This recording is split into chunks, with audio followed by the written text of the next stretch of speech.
Natural ആണെന്ന് വിചാരിച്ച് അതിന് ഒരു ഇമ്പാക്റ്റും ഇല്ല എന്നല്ല.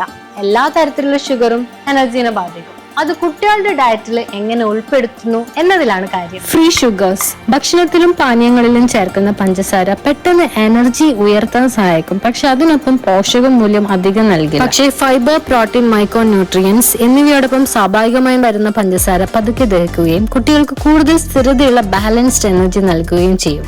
നാച്ചുറൽ സ്വീറ്റ് ഓക്കെയാണ്, പക്ഷെ അത് ഒറ്റയ്ക്കല്ല. ഫൈബർ അല്ലെങ്കിൽ പ്രോട്ടീൻ കൂടെ ഉണ്ടെങ്കിൽ കുട്ടികൾക്ക് എനർജി സ്റ്റഡിയർ ആയി കിട്ടും. അതുകൊണ്ടാണ് ഞങ്ങൾ പുതിയ ഹോർലിക്സ് വിത്ത് സൂപ്പർ ഫുഡ്സ് തിരഞ്ഞെടുത്തത്. It's naturally sweet with no added sugar, made with almonds, oats, millets and malted barley. Smart sweetness tech ഉപയോഗിച്ച് ഇതിലെ നാച്ചുറൽ സ്വീറ്റ്നസിനെ എൻഹാൻസ് ചെയ്യും. So it taste great without sugar rushes and artificial sweetness.